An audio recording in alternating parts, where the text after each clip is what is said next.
Thân chào cả nhà, không nên xem chùa đâu đó. Nhớ đăng ký, like, comment để ủng hộ team nha. Tôi và bạn thân bị bắt đến miền Bắc Thái Lan. Được cho ăn một cái gì đó. Trở thành một công cụ thực sự. Tên tôi là Lâm Song, là một phóng viên. Mấy ngày trước lãnh đạo giao cho tôi một nhiệm vụ. Để tôi làm một báo cáo về ngành công nghiệp đen. Và hứa với tôi chỉ cần nội dung đủ mạnh, sẽ đẩy tôi lên vị trí trưởng nhóm. Tôi nghĩ rất lâu cuối cùng vẫn chấp lấy cơ hội này là một bài báo cáo về công nghiệp đen miền Bắc Thái Lan tương đối hot gần đây. Không vào hang hồ thì không bắt được cọp con. Tôi đã đặt vé máy bay mà không nói gì, chuẩn bị trực tiếp đến Thái Lan Bắc làm tin tức trực tiếp. Sau khi bạn thân Giai biết, tình nguyện đi cùng tôi. Cô ấy nói cô ấy có người thân ở Thái Lan, ở địa phương có một số thế lực, bảo sau khi đến Thái Lan có thể bảo vệ chúng tôi. Tôi đã nghĩ về nó không có hại gì cho tôi. Dù sao cũng có người có thể cùng đi cùng, đã đồng ý. Sau khi xuống máy bay, Giai gọi cho người họ hàng này. Còn nói tôi là phóng viên, đến phỏng vấn địa phương. Hy vọng người thân này của anh ấy có thể giúp đỡ, cũng có thể nhân cơ hội này quảng cáo cho công ty của bản thân mình. Tôi đổ mồ hôi lạnh. Dù sao lần này là chuyến đi bí mật, Giai lại trực tiếp tiết lộ về tôi. Nếu gặp phải kẻ xấu, chúng ta sẽ gặp nguy hiểm. Giai lại không coi là vậy, cười nói, đều là người thân sao có thể hại chúng ta. Nhưng sau khi tôi nhìn thấy người đến đón, tôi mới thả lỏng một chút. Người đàn ông này tên là Ngụy Minh, trông là người có văn hóa, lịch sự và hài hước. Nói nhiều lắm, hắn lái xe đưa chúng tôi, giới thiệu các loại phong tục của Thái Lan. Nhưng theo thời gian, xe ngày càng đi vào rừng. Trong lòng tôi bắt đầu có chút bất an. Cho đến khi xe dừng lại, từ trong rừng đi ra mấy dáng người to lớn, những người đàn ông da ngăm đen. Lúc này tôi mới nhận ra chúng tôi bị Ngụy Minh lừa. Khuôn mặt chúng cười nụ cười xấu xa, cầm dây gai trói tay chân tôi và Giai lại. Tôi sợ quá. Bên tai có tiếng đàn ông chửi thề và tiếng khóc của Giai. Một giây trước còn nói cười, Ngụy Minh tát Giai một cái tát. Mẹ con khốn này thế mà kéo theo cảnh sát đuổi đến đây. Giai khóc lên, cầu xin lòng thương xót, nói tôi không phải cảnh sát, chỉ là một phóng viên. Lúc này tôi nghe thấy người khác hỏi Ngụy Minh, mày có định đưa hai người phụ nữ này đến chỗ bác sĩ không? Nghe đến đây, tôi không thể không có những liên tưởng xấu. Danh hiệu bác sĩ, nghe có liên quan đến một ngành công nghiệp nào đó. Ngụy Minh cười lạnh lùng. Hai người phụ nữ này có chút xinh đẹp, giết chết thật đáng tiếc. Trước tiên đưa đi sản xuất đồ vật trước đi. Nghe đến đây tôi đã tuyệt vọng rồi. Tôi và Giai bị trói suốt một thời gian, bị bắt vào sâu trong miền Bắc Thái Lan. Lúc đầu chỉ là rừng rậm, tiếp tục vào sâu hơn, một số tòa nhà hiện đại bắt đầu xuất hiện. Đây hẳn là ổ của ngành công nghiệp đen ở miền Bắc Thái Lan. Giai vẫn đang cầu xin lòng thương xót trên đường đi. Tiếp tục giải thích rằng chúng tôi không phải là cảnh sát, đến đây chỉ để điều tra. Và tôi đã tuyệt vọng. Cả cuộc hành trình chân đã mềm nhũn, bị kéo ra khỏi xe, vào một căn nhà tồi tàn. Ngay khi chúng tôi bước vào căn phòng này, bên trong lập tức náo loạn. Trong mắt hiện lên từng cái lồng sắt một, tương tự như lồng chó. Bên trong lồng thì bẩn thỉu và tối tăm. Ngoài ra còn có rác rưởi trên mặt đất và những cái lồng sắt chỉ cao nửa người. Tất cả đều là phụ nữ trẻ. Một số phụ nữ đang vật lộn trong lồng sắt. Một số phụ nữ bơ phờ dựa vào một bên. Ngụy Minh đưa tôi và Giai đi qua giữa lồng sắt. Những người phụ nữ bẩn thỉu đưa tay ra khỏi hàng rào, muốn chạm vào Ngụy Minh. Ngụy Minh có vẻ thiếu kiên nhẫn, cầm cây gậy gỗ nhỏ đánh từng người một, khiến những người phụ nữ đó đau và hét lên. Ngay lúc này, có một người đàn ông cầm mấy thùng dầu lớn, đi, trên tay còn có mấy cái máy kỳ lạ. Sau đó trân trọng nói với Ngụy Minh, lão đại, thời gian sản xuất đến rồi. Ngụy Minh ra hiệu thiếu kiên nhẫn, bảo người của mình làm nhanh lên. Trong lồng sắt đầy tiếng rên rỉ của phụ nữ. Hình ảnh đó đơn giản là gây sốc. Tra tấn lâu dài dẫn đến một số phụ nữ này bị điên.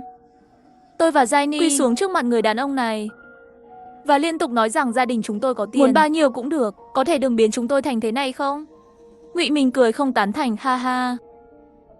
Đồng chí cảnh sát, mày nghĩ tao sẽ quan tâm đến tiền của mày sao? Tôi cố gắng bình tĩnh lại. Các người bắt những phụ nữ trẻ này, anh có bao giờ nghĩ gia đình họ đáng thương như thế nào không? Ngụy Minh mỉm cười. Cùng với người có dáng vẻ văn hóa ở sân bay, hoàn toàn khác nhau. Ha ha, gia đình, đâu có rắc rối như vậy. Chờ một chút mày sẽ biết. Tôi không hiểu gì cả. Nhưng dù sao, tôi biết nó không thể là một điều tốt.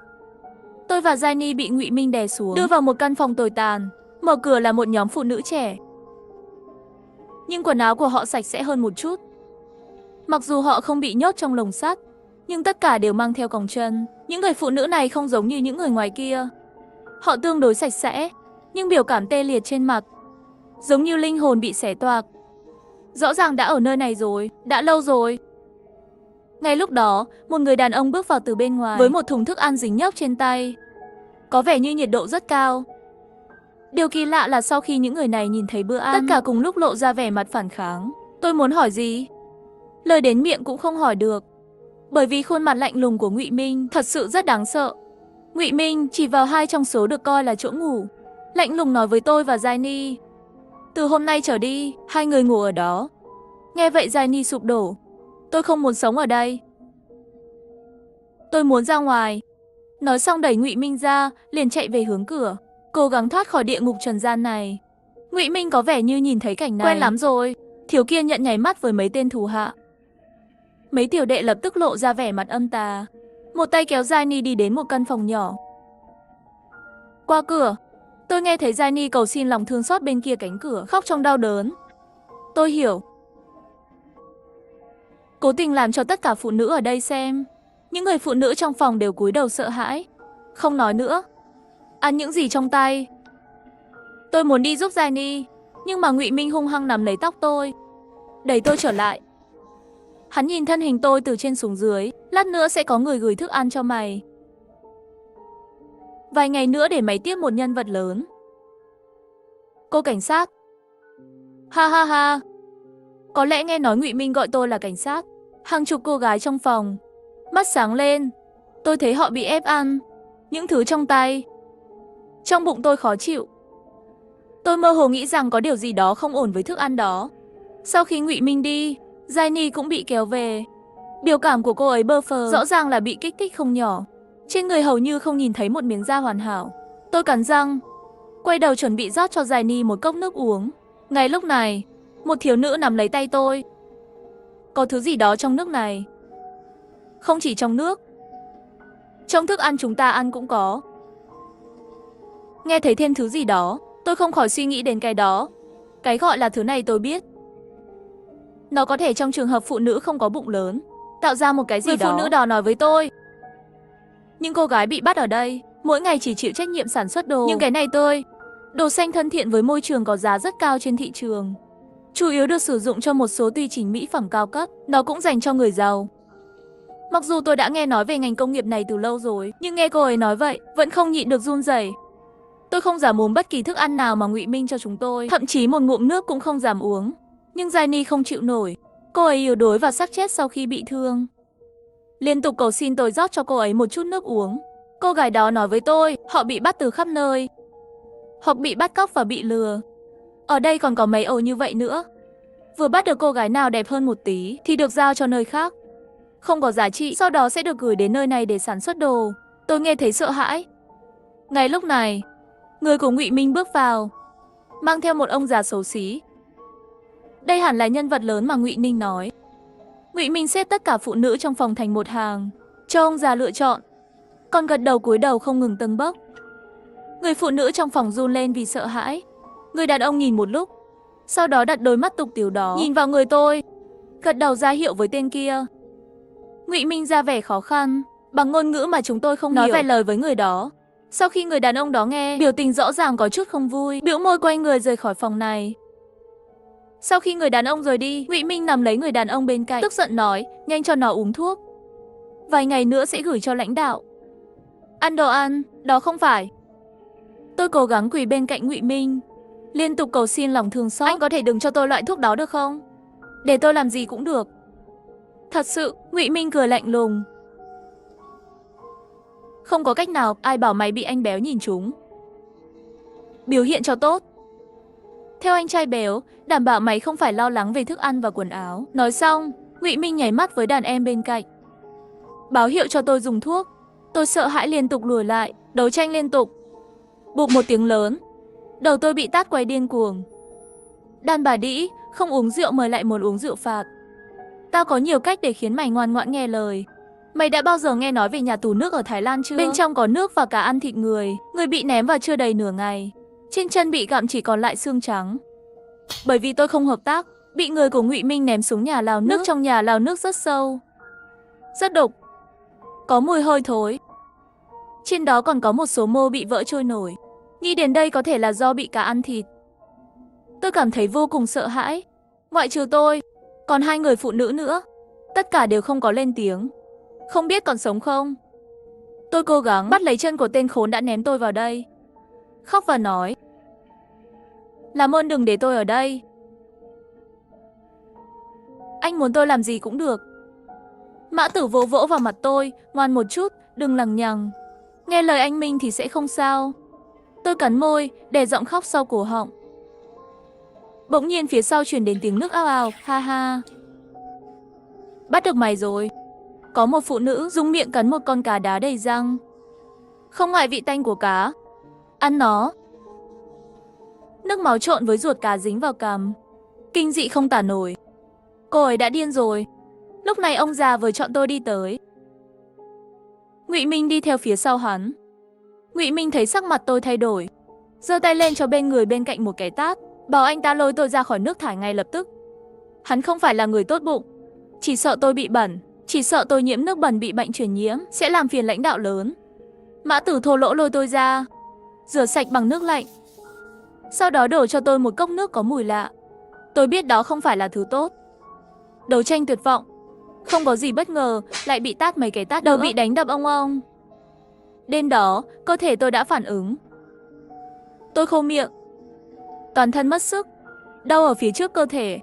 Tình trạng của Gianni không tốt hơn tôi nhiều. Tối hôm nay, cảm ơn cô gái đã nhắc nhở tôi rằng nước có vấn đề. Sau này tôi mới biết tên cô ấy là Tiểu Gian. Đến sớm hơn tôi 1 tháng, cô ấy cho tôi uống nước, lau cơ thể cho tôi để giảm đau. Mãi đến bình minh tôi mới dần khỏe lại. Cả người ướt đẫm mồ hôi, giống như vừa được vớt lên khỏi mặt nước. Tôi nằm trên mặt đất, nhìn chằm chằm vào mái nhà, trong lòng vô cùng tuyệt vọng. Tiểu Gian mang thức ăn đến, tôi lắc đầu từ chối ăn. Thay vì nán lại như vậy, tốt hơn là chết một cách sạch sẽ. Tiểu Gian an ủi tôi sống mới có hy vọng. Tốt hơn là ở lại đây hơn là đến phòng khác. Nói về một phòng khác, mặt cô ấy trắng bệch. Những người đến đó thì tệ hơn. Cảm ơn.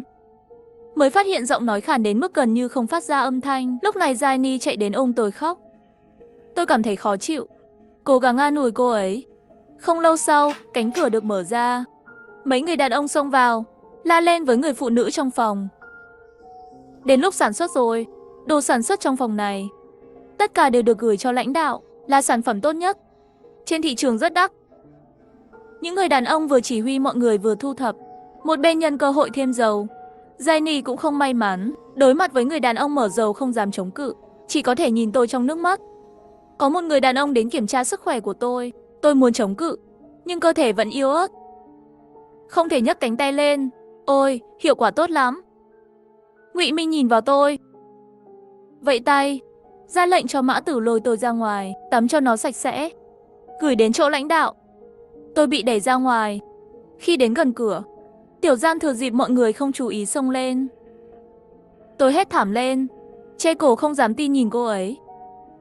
Tôi không hiểu, vừa rồi chăm sóc tôi thật tốt, tại sao bỗng nhiên ra tay làm tổn thương tôi, móng tay sắc nhọn cắt cổ, để lại một vết máu cong. Ngụy Minh tức giận, một cước đá Tiểu Gian ngã xuống đất. Một vài người vây quanh, đấm đá cô ấy. Cơ thể nhỏ bé co lại thành một quả bóng, chỉ sợ không lâu nữa sẽ bị giết ngay tại chỗ. Dù sao cô ấy cũng giúp tôi không thể chịu nổi khi thấy cô ấy bị đánh chết. Nhỏ giọng nói với Ngụy Minh, anh Minh, đừng trì hoãn thời gian gặp lãnh đạo. Ngụy Minh khoát tay, đưa tôi và một vài tên khốn ra khỏi phòng. Bên ngoài toàn là tiếng khóc của phụ nữ. Rõ ràng rất nhiều người đã bị tra tấn tinh thần không bình thường. Tôi bị người ta kéo đi, tâm trí rất lộn xộn. So với việc bị Tiểu Gian bỗng nhiên làm xước ở cổ tôi, điều làm tôi sốc hơn là những gì cô ấy nói với tôi. Cẩn thận, Gianni, bạn thân nhất định phải đi Thái Lan với cô phải cẩn thận. Rất có thể cô ấy có thân phận khác. Tên tôi là Lâm Song, là một phóng viên. Để được thăng chức và tăng lương, quyết định đến miền Bắc Thái Lan làm một bài báo về sản nghiệp đen của địa phương. Với sự tham gia của bạn thân là Gianni, hành trình dường như yên bình đầy nguy hiểm. Tôi được đưa đến một khách sạn. Ngụy Minh muốn đi cùng tôi, nhưng bị chặn ngoài cửa. Hắn rất không cam lòng, nhưng lại không dám phản kháng, chỉ có thể đe dọa tôi ngoan ngoãn nghe lời. Đừng gây rắc rối cho tao. Nhìn dáng vẻ hèn nhát của anh ta kìa, tôi hơi tò mò.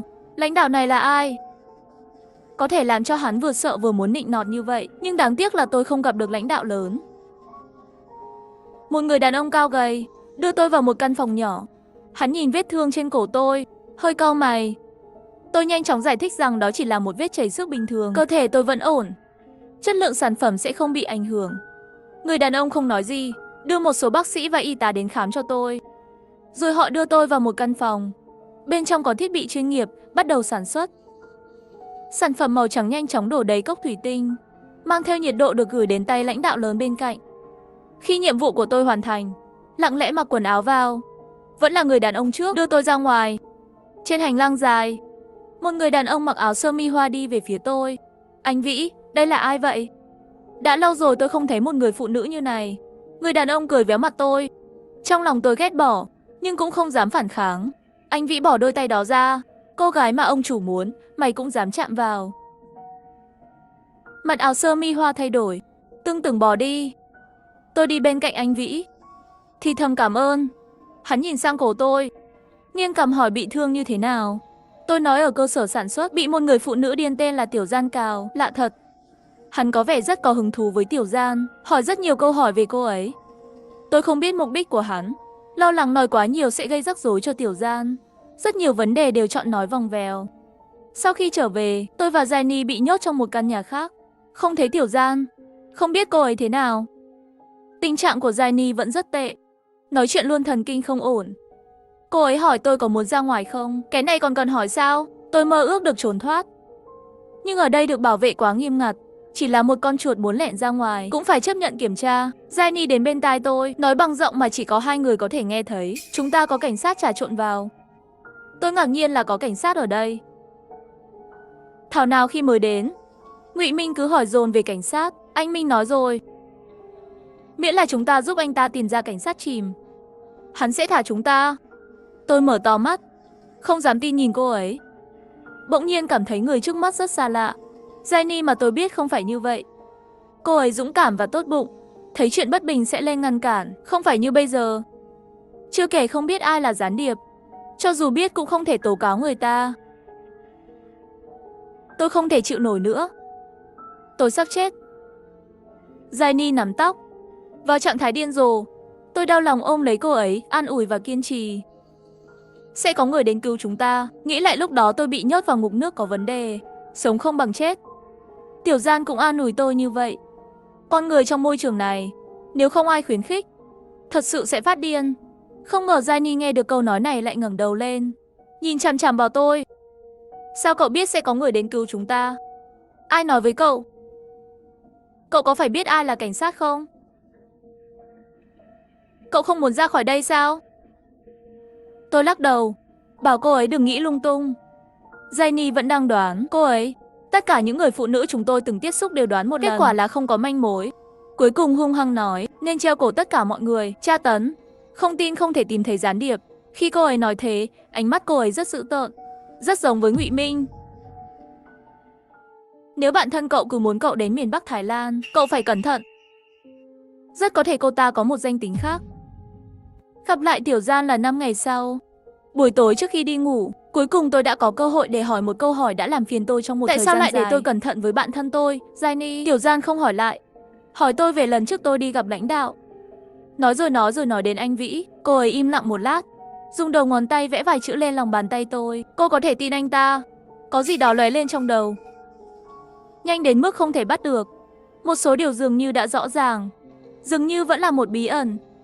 Trong bóng tối không nhìn rõ mặt cô ấy, hơi thở bình tĩnh lại khiến người ta yên tâm không thể giải thích được. Tiểu Gian thật sự chỉ là một cô gái vô tội bị bắt cóc sao? Ngày hôm sau khi sản xuất, một phụ nữ khác vì sản lượng giảm bị lôi ra ngoài. Rất nhanh bên ngoài liền truyền đến tiếng hét của phụ nữ. Nó kéo dài nửa ngày, mãi đến trưa mới dừng lại. Tôi đã không gặp người phụ nữ đó kể từ đó. Chuyện này hầu như ngày nào cũng xảy ra. Ngụy Minh từng gây sốc cho mọi người, ra lệnh cho một vài người đàn ông lớn dạy cho những người không vâng lời. Khi một vài cô gái bị lôi ra ngoài, để lại một vết máu dài trên mặt đất, Jenny sẽ không còn khóc nữa. Cứ nói, cô ấy đã hoàn toàn tê liệt. Mọi người đều có thể là gián điệp trong mắt cô ấy. Vì lời tố cáo của cô ta, nhiều cô gái đã bị giết. Cô ấy như vậy khiến người ta sợ hãi. Rất nhanh lại đến ngày đi gặp đại lãnh đạo. Trước khi xuất phát, Giai đột nhiên xông vào, chỉ vào Tiểu Gian lớn tiếng nói cô ta là gián điệp. Bắt lấy cô ta. Lời vừa nói ra, lập tức cũng có mấy tên khốn đè Tiểu Gian xuống đất. Sắc mặt xanh xao. Rõ ràng là đã giấu tên bí mật này từ lâu rồi. Ghét tận xương tủy, tôi gần như có thể nghe thấy tiếng tim mình đập. Hít thở sâu để giảm tim đập nhanh, nói với Giai, cậu có bằng chứng gì? Giai cười lạnh 2 tiếng, hai người thường lén lút với nhau. Giàn nói trong lòng không có ma sao? Nếu tôi không đoán sai, có phải trên người cô có thông tin mà cô ta muốn truyền đi? Cô ta bỗng nhiên câm miệng, không thể tin được. Nhìn tôi, làm sao có thể? Cô ta lục tung quần áo của tôi từ trong ra ngoài, không lấy ra được bất kỳ mặt hàng đáng ngờ nào. Tôi lạnh lùng nhìn cô ta, không nói chuyện. Sắc mặt của Ngụy Minh cũng không đẹp, ánh mắt hung ác đảo quanh trên người mấy người chúng tôi. Tôi nói, anh Minh, vì Giai nghi ngờ chúng tôi có gián điệp, cứ kiểm tra mọi người đi. Ngụy Minh gật đầu. Bọn đàn ông lập tức đem người phụ nữ trong phòng đẩy vào tường để kiểm tra. Một bản đồ vẽ tay được gửi đến tay Ngụy Minh. Tin từ con nào? Mã Tử chỉ tay. Đề cập đến Giai. Giai cũng ngờ ngác. Tình huống hôm nay là cô ta tuyệt đối không ngờ tới. Cô ta quỳ xuống và ôm chân Ngụy Minh, giải thích bối rối anh Minh. Anh biết mà, tôi không thể phản bội anh. Anh bảo tôi lừa người. Tôi đã lừa cho anh rất nhiều phụ nữ.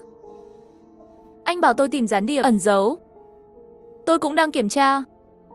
Nhưng rõ ràng là Ngụy Minh không có ý định tin cô ta, hoặc là hắn chưa bao giờ tin ai. Thà giết nhầm, còn hơn bỏ sót. Giai ngã xuống đất trong tuyệt vọng, mắt chuyển động nhanh. Cô ta không nghĩ ra tại sao bằng chứng lại bỗng nhiên chạy lên người cô ta. Bỗng nhiên cô ta chạy tới và túm lấy tóc tôi, đặt câu hỏi. Là mày đã gài bẫy tao. Tao coi mày như bạn thân. Sao lại làm thế với tao? Tôi bẻ tay cô ta ra, tát một cái tát vào mặt cô ta. Coi tôi là bạn thân, lại lừa tao đến đây. Tao không thể làm bạn thân của mày được đâu. Tôi nhắc nhở Ngụy Minh không bỏ qua cho người vẽ bản đồ, tránh làm oan uổng người tốt. Sau khi so sánh, giống hệt ghi chú của Giai, bây giờ cô ta không thể bác bỏ nữa. Giai bị lôi ra ngoài, lúc đầu cô ta còn cầu xin lòng thương xót, phía sau trở thành chửi thề. Mắng tôi, mắng Tiểu Gian, thậm chí mắng Ngụy Minh. Ngày xưa, chúng tôi là những người bạn tốt. Sau khi đến đây tôi mới hiểu, tôi chỉ là con mồi của cô ta. Và trong mắt cô ta, có quá nhiều con mồi như tôi. Từ khi cô ta đề nghị đi cùng tôi và tiết lộ danh tính thực sự của tôi nên nghi ngờ. Nhưng tôi tin tưởng cô ta quá nhiều. Đôi khi tin tưởng cũng là sức mạnh giết người. Có thể giết tôi tự nhiên cũng có thể giết cô ta. Cô ta xứng đáng với những gì đã xảy ra hôm nay.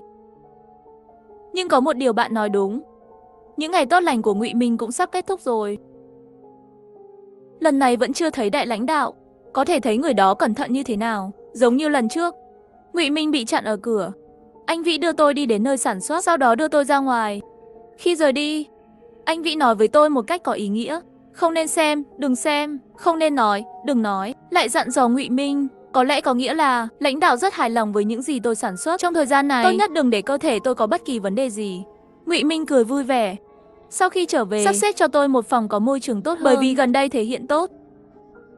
Cũng có cơ hội ở phòng đơn, ngay bên cạnh tôi. Có lẽ là nhận được mệnh lệnh của Ngụy Minh, gần đây Mã Tử không còn tìm lỗi với tôi nữa. Cuộc sống hàng ngày dường như bình tĩnh hơn rất nhiều. Nhưng tôi biết bình tĩnh chỉ là bề ngoài. Một cơn bão lớn hơn đang hình thành. Coi như thời gian lại sắp đến ngày gặp đại lãnh đạo rồi. Tôi lo lắng và sợ hãi. Trong lòng còn có chút kích động ẩn giấu. Sáng sớm hôm nay, mọi người vẫn đang ngủ. Trong hành lang có tiếng bước chân dồn dập. Ở xa còn có tiếng của Ngụy Minh. Đến chưa? Tim tôi đập như xương sườn. Đi vòng quanh phòng. Anh Vĩ nhắc tôi không nên xem, đừng xem. Nhưng tôi không thể chịu được. Lặng lẽ kéo cửa ra một khe. Vẫn chưa thấy rõ tình hình bên ngoài. Một bóng người khổng lồ đâm vào, đập tôi xuống đất ngay lập tức. Tôi nhìn thẳng vào đôi mắt đỏ ngầu. Phụ nữ xấu xí chết đi. Mã Tử nhìn tôi từ trên cao, giơ cao vũ khí trong tay. Bụp, tiếng kim loại đập mạnh vang lên, rất lớn. Tôi cứng đờ ở đó. Máu khắp người dường như đã đông lại. Không thể tin được nhìn Mã Tử nằm liệt trên mặt đất. Và Tiểu Gian đứng sau lưng Mã Tử. Trên mặt Tiểu Gian có máu. Có vẻ như vừa trải qua một cuộc chiến đẫm máu. Tiếng súng bên ngoài càng ngày càng gần. Cô ấy nắm chặt ống thép, kéo tôi lên và chạy. Chẳng mấy chốc chúng tôi chạy đến cuối hành lang. Không ngờ lại thấy Ngụy Minh. Hắn vẫn còn sống. Hắn không chạy trốn. Quần áo của Ngụy Minh đầy máu. Có một vết thương dài trên trán. Vết máu chia toàn bộ khuôn mặt thành nhiều mảnh. Kinh khủng. Hắn liếm vết thương trên tay, cười nói: Mê Mông, có vẻ như Giai nói đúng. Mày là cảnh sát. Mày ngụy trang thật tốt đấy. Tao tò mò, làm thế nào mà chúng mày truyền thông tin ra ngoài? Thực ra lúc đó Giai không đoán sai, tôi có thông tin trên người. Nhưng không phải giấu trong quần áo, mà là giấu trong cơ thể, sau đó lại nhân cơ hội đi vệ sinh. Giấu thông tin trong nhà vệ sinh, sau đó bị anh Vĩ lấy đi rồi. Vết máu mà Tiểu Gian cào trên cổ tôi, hình dạng như một chữ E suy ngược, thực ra là mật mã giữa họ. Có nghĩa là có thể tin tưởng, nhưng tôi không định nói với Ngụy Minh. Khuôn mặt Tiểu Gian lạnh lùng, vây ống thép xông lên. Tốc độ của cô ấy rất nhanh, nhưng Ngụy Minh nhanh hơn. Hai người vướng vào nhau, người xem bị ló mắt. Tôi vòng qua hai người đang đánh nhau, chạy xuống lầu. Tiểu Gian nói cô ấy không phải đối thủ của Ngụy Minh, nhưng có thể cho tôi thời gian chạy trốn. Tôi nhất định phải báo cảnh sát nơi ở của Ngụy Minh. Đằng sau có tiếng súng và có tiếng của Tiểu Gian, chạy. Tôi chạy xuống cầu thang trong nước mắt. Cầu nguyện trong lòng, hãy đợi tôi. Cuộc chiến bên ngoài dường như sắp kết thúc. Khi đến gần cửa, dưới chân tôi bỗng nhiên dẫm lên chỗ trống, cả người ngã xuống. Một đôi bàn tay to nắm lấy cánh tay tôi. Chủ nhân của bàn tay chính là anh Vĩ. Ngụy Minh ở tầng 5. Tiểu Gian, giao cho chúng tôi. Anh Vĩ ra hiệu. Một vài cảnh sát được đào tạo, đi nhanh lên lầu.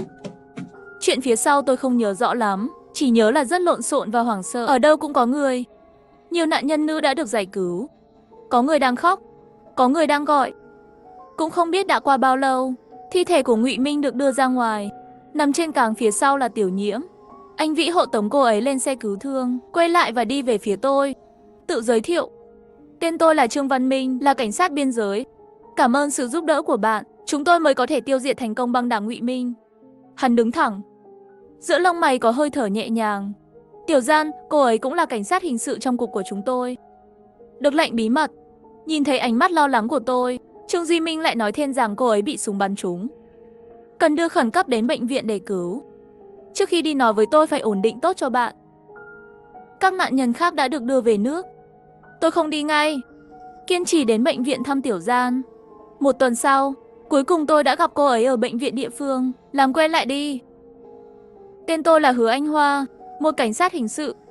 Tiểu Gian trên giường bệnh mỉm cười đưa tay phải về phía tôi. Tôi nắm chặt, cười đáp lại, xin chào. Tên tôi là Lâm Song, là một phóng viên. Rất vui được gặp cô.